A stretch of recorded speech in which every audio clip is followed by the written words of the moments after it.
Hey, I'm standing here on the grounds of Camp Stanton. This is a large Union camp during the American Civil War, built in August of 1863 and named after Secretary of War Edwin Stanton.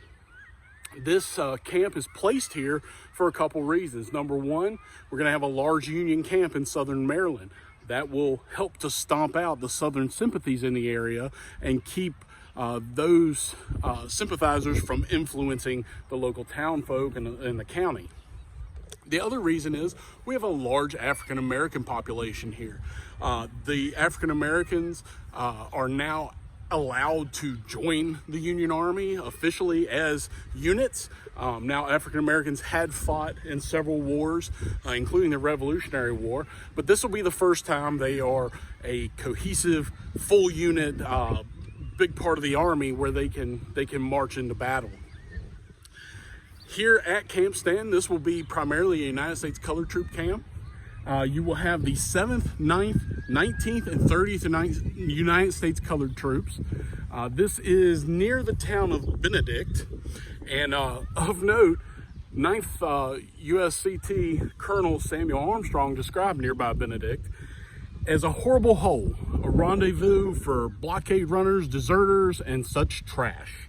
Good for nothing but oysters. Today, the camp is now the home of Serenity Farms. Beautiful place. They got a lot of field trips going on right now. Looks like they're going out into the pumpkin patches and things. So if you get a chance, definitely come here and check that out. But really neat to be here. I can't imagine how active this place was, with all the men marching and the guns going off, the cannons, the smoke, the orders being shouted. Had to be absolutely amazing to see. And the fact that this is a United States Colored Troop camp, which would have been something that a lot of people hadn't seen at that time. Now, these troops that are here and train at this camp will see intense fighting down around Richmond and Petersburg. They will be in some of the big fights there at the end of the war. There's a couple people that were also here that I'd like to point out. One is Sergeant John Jacobs. He was part of the 19th United States Colored Troops here at Camp Stanton. He's going to fight down there around Petersburg and Richmond, but he is also going to be at Appomattox Courthouse when General Robert E. Lee surrenders the Army of Northern Virginia. The other gentleman to point out here would be Dr. Alexander Augusta. Dr. Augusta was part of the 7th United States Colored Troops. He served as the first African-American surgeon in U.S. Army history. He is the chief surgeon here for a time at Camp Stanton.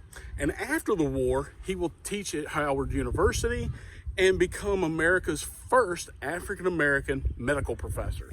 So a lot of firsts for Dr. Augusta. Now, Camp Stanton does close down in March of 1864, mainly because the waterside location here proves to be unhealthy. It's very hazardous. Dozens of recruits are going to die of disease, which we see throughout different Civil War camps throughout the war, really. But that's what's going to prompt the camp's closure. The camp was actually burned to the ground, and the dead were buried at Camp Stanton Cemetery. They will later be reinterred to Arlington National Cemetery. If you get a chance, definitely come out here. We're, again, just outside the town of Benedict, right here on the Serenity Farm.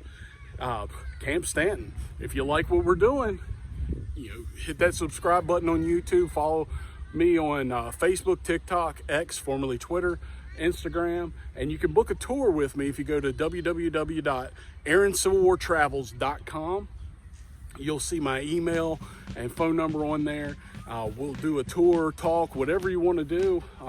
We can make it happen. So definitely get out here, see Camp Stanton, one of the largest African-American military camps during the American Civil War.